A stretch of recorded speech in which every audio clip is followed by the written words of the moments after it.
Vamos a dar la bienvenida al licenciado Waldo López, él es economista y vamos a hablar de lo que está pasando actualmente con la economía en el país. Muy buenos días, licenciado López, ¿cómo está?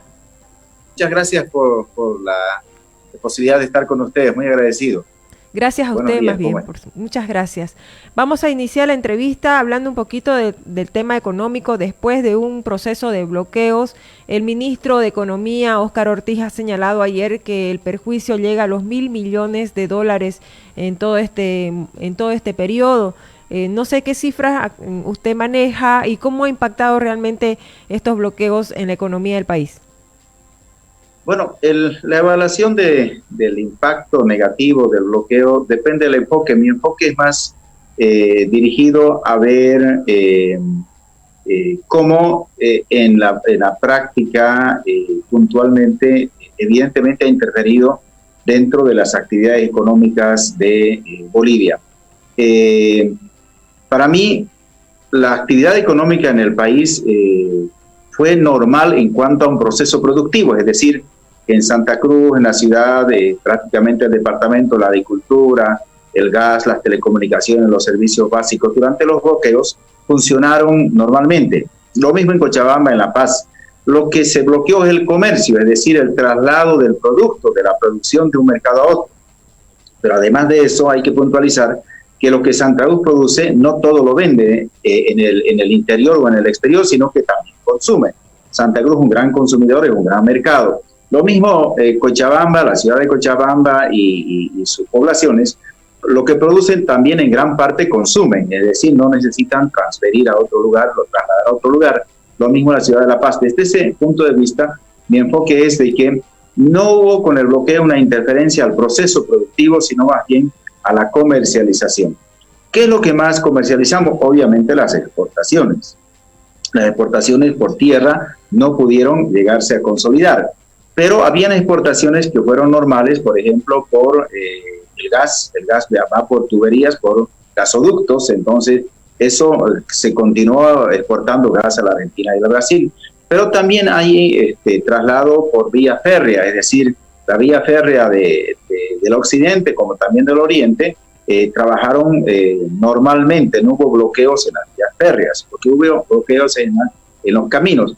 Por lo tanto, cuantificando de las exportaciones más de lo que es internamente, que corresponde, digamos, al mercado local, especialmente al mercado interdepartamental, Santa Cruz lleva un 60% de su producción a el occidente, es decir, a Cochabamba, a La Paz, a los demás departamentos.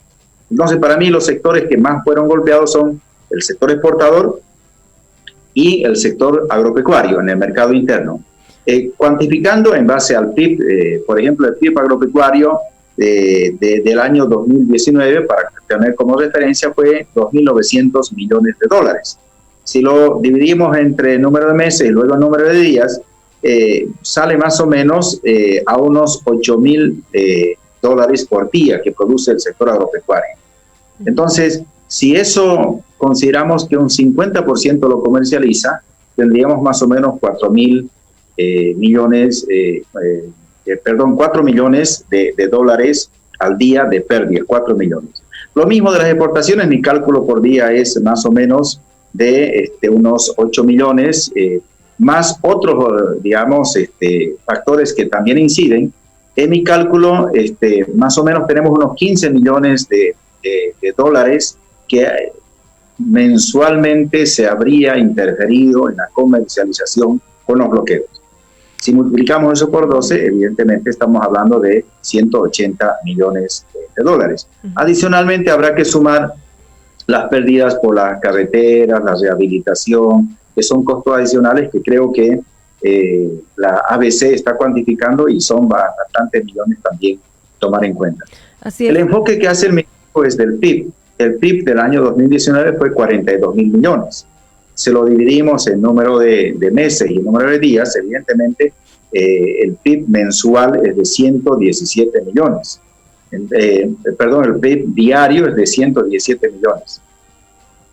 Pero en mi criterio no fue el bloqueo como un paro. Un paro, evidentemente nadie trabaja. aquí hubo un bloqueo en la comercialización. Desde ese punto de vista, con enfoque distinto, mi enfoque es más que todo que afectó la comercialización de las exportaciones y de los productos agropecuarios, alimenticios. Es de 180 millones que habríamos perdido aproximadamente.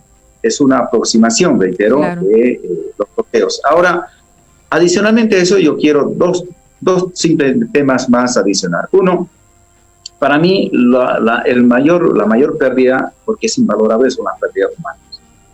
No llegó oxígeno, no llegó, digamos, para personas, y hay informes médicos de que habrían pérdidas humanas por falta de oxígeno, por falta del traslado de oxígeno que desde los departamentos hasta las ciudades capitales.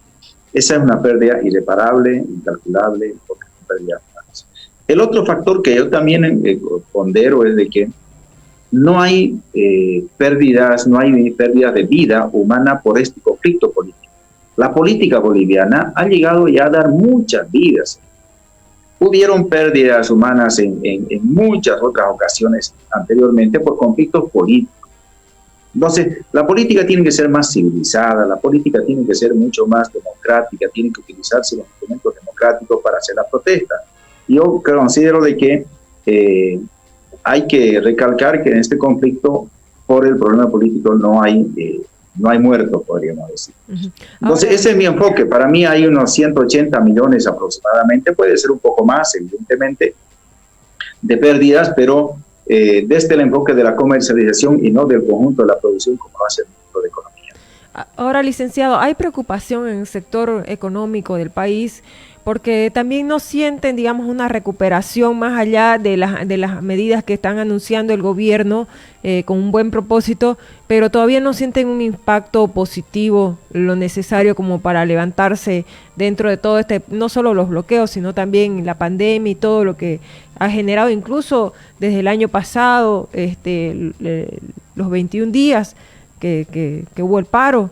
Entonces vienen arrastrando un problema económico grande y hasta ahorita ellos no sienten que se haya recuperado. Sí, sin lugar a dudas, ese es un sentimiento generalizado por dos razones. Como usted dijo, el año pasado ya por el paro que hubo se desaceleró la economía, pero antes del paro ya había una desaceleración. ¿Qué quiere decir? Que en los años anteriores habíamos crecido al 4%, 4.26, 4.20%, pero el año pasado ya las proyecciones eran que cerrábamos con menos del 4%, se consideraba que se podía llegar al 3%, pero finalmente cerramos el año pasado con 2.2%. Es decir, el año 2018 crecimos al 4.2% y el 2019 bajamos casi el 50% en el nivel de crecimiento, es decir, el porcentaje. Bajar de 4.2 al 2.2 es una caída que se nota. Y de esa caída, del 2.2, de la desaceleración, hay una pandemia que genera el hecho de que la economía se caiga realmente de manera drástica. Las proyecciones que hace el Banco Mundial es que la economía ha caído en un 5.9%. Esto es lo que está sintiendo la gente. Esta caída de la producción, producto de que no pudimos hacer actividades económicas, estábamos confinados en nuestras casas, en defensa de nuestras vidas, es decir, primó la vida, primó la salud. Entonces, porque al final la economía la podemos recuperar y la vamos a recuperar con absoluta seguridad. Yo le digo a la gente como economista y que le hago seguimiento a la economía, que no seamos pesimistas. Esto va a pasar y va a pasar en el próximo año si las cosas las hacemos bien. Pero si las hacemos mal, vamos a tener todavía más tiempo que esperar para que nos recuperemos. Entonces, la gente no está sintiendo Ahora, usted dice, peor, si lo hacemos bien, ¿qué significa eso? ¿Qué específicamente? ¿Qué significa? Mire, si no hubiesen hecho el gobierno lo que realmente aplicó, estaríamos en una situación muy desastrosa. ¿Qué hizo el gobierno? Dio los bonos. Esto ayuda a mucha gente a paliar en la cuestión del consumo. Reprogramó, difirió los créditos para que se pague después. Ahora hay una propuesta que se lleva hasta diciembre que me parece que es saludable. Llegó a establecer líneas del crédito, 1, 2, 3, muy insuficiente todavía por los montos. A eso me refiero a la insuficiencia. se necesitan mucho más recursos para poder ayudar a la economía desde el Estado. La política fiscal en esta época tiene que ser mucho más activa, como lo están haciendo los otros países del mundo.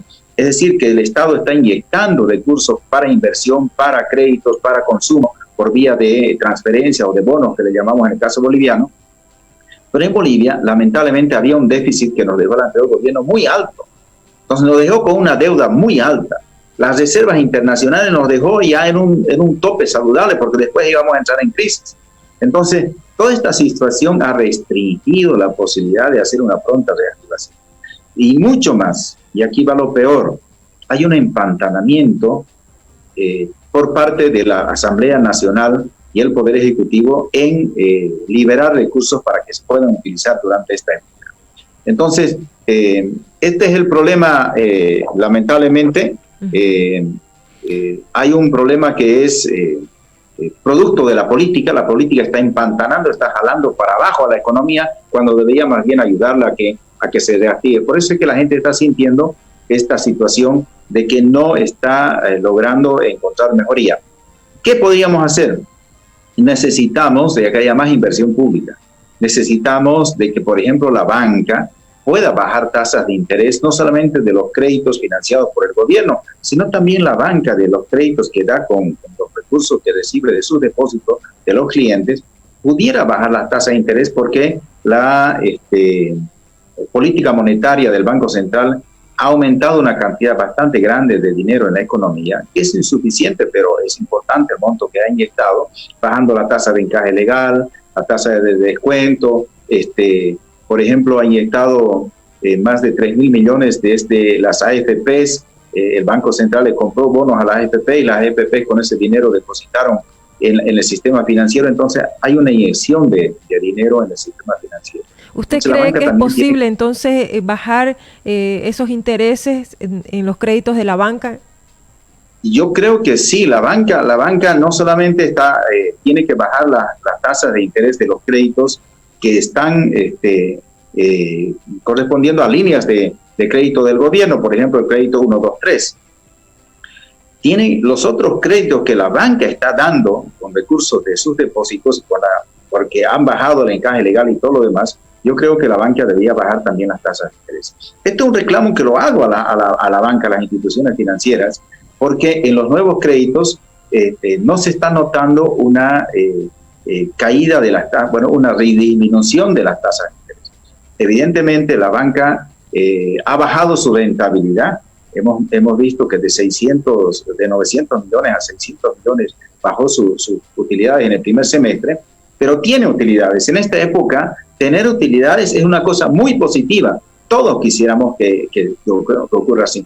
Pero hay otros que están salvando la existencia de su empresa, están buscando cómo refinanciar. Entonces, yo creo que en ese sentido la banca es una banca fuerte, muy sólida, es el corazón de la economía, hay que cuidarlo, pero también tiene que demostrar un poco de solidaridad, un poco de amplitud en esta época, y quizás bajar tasas de interés de los nuevos créditos con dineros que administra la propia banca de los depósitos de los clientes. Este conjunto de medidas ayudaría mucho más a la reactivación económica. ¿En qué medida, ¿qué se hace en esta época? ¿En qué medida, ¿en qué medida, en qué porcentaje deberían bajar esos intereses de la banca? Y además, este crédito, diferimiento del pago de los créditos que se plantea hasta diciembre, la banca ha dicho que es perjudicial para ellos. Usted dice que sí, sería bueno. ¿Cómo podría eso equilibrarse para no provocar un impacto negativo? Mire, yo creo que la banca boliviana es muy sólida. Es una banca bien administrada. Los banqueros lo hacen muy bien, trabajan muy bien. La mora sigue en 1.9% según la ASFI. ¿Qué quiere decir? Que los primeros diferimientos que hubo de marzo, abril y mayo ayudó a que no suba la mora, y luego en los siguientes meses hubo una reprogramación de los créditos, es decir, la propia banca por iniciativa propia con sus clientes llegaron a un acuerdo de reprogramar los créditos y evitar la mora. Pero aún así, por la crisis en la que estamos padeciendo, por esta caída, en esta recesión que estamos sintiendo ya los bolivianos con más fuerza, y la vamos a sentir con más fuerza hasta fin de año, hay empresas que no pueden cumplir con su crédito, no pueden hacer ni siquiera refinanciación. En ese sentido, yo creo de que lo que ha planteado la Asamblea va en una buena dirección, porque va a ayudar a esas empresas a que posterguen sus créditos hasta diciembre y tengan la posibilidad en estos meses de reacomodar sus metas de producción, de expansión y de recuperar sus niveles de producción. Entonces, no va a poner en riesgo a la banca, no la va a poner en crisis. Yo eso considero de que la banca tiene que demostrar cierta flexibilidad. Me parece que el gobierno debiera aprobar esta ley que ha sido ya aprobada por la Asamblea Legislativa y permitir de que los créditos sean diferidos hasta diciembre. Porque después van a seguir pagando los capitales, van a pagar los intereses, la banca no va a perder, nunca pierde la banca. La banca en las peores crisis tiene el auxilio incluso del Estado. Pero en el caso boliviano no va a suceder eso. Yo creo que lo que tiene que buscarse es de que haya más recursos en la economía para la reactivación. Entonces, un empresario, en vez de pagar al banco su cuota y su capital y sus intereses, eso va a poder utilizarlo inmediatamente en su proceso productivo. En cambio, si paga, tiene menos dinero para esas actividades de proceso productivo y la banca ese dinero va a tardar meses en volver a dar otro crédito a otro usuario, a otro cliente. Entonces, en la medida de que esto es más rápido, es las cosas para hoy. Como decimos en inglés, es today, no es para mañana, esto no es para dejar para otros días. La reactivación tiene que ser del día a día, por eso no hay que esperar otro gobierno. El gobierno tiene que hacer las cosas ahora y cuando llegue el otro gobierno tiene que continuar y hará cosas más todavía porque tendrá más posibilidades y no este cinturón que le han puesto de fuerza la Asamblea Nacional que no aprueba los créditos. Esto es lo más negativo que yo creo que está ocurriendo en la coyuntura, que la Asamblea no apruebe los créditos que son baratos, no se va a encontrar más baratos que el crédito del Fondo Monetario Internacional en ninguna parte en esta coyuntura. Pero por una cuestión ideológica, política, el MAS está generando una susceptibilidad de que se va a hacer la devaluación y no hay condiciones para devaluación y no se la debe hacer la devaluación. El tipo de cambio tiene su fortaleza y por lo tanto no hay necesidad en este momento de hacer una devaluación. Entonces, más es un elemento político, hay una interferencia política en este momento, lamentablemente. Entonces, creo que si se liberan más ingresos por la vía de estos créditos, puede haber más inversión pública y eso genera más empleo. Al generar más empleo, genera ingresos para las personas, pueden consumir más productos nacionales y hay una virtuosa cadena productiva, consumidora y de reactivación de la economía. Ese es el enfoque que en este momento está haciéndose a nivel mundial. Además, no es simplemente en Bolivia. Las tendencias de la política fiscal y política monetaria son prácticamente las mismas porque es una pandemia que está afectando a todos los países del mundo. Así es. Bueno, muchísimas gracias al economista Waldo López por la entrevista. Muy amable. ¿Por qué? Muchas gracias. Un placer. Hasta luego. Igualmente. Hasta pronto.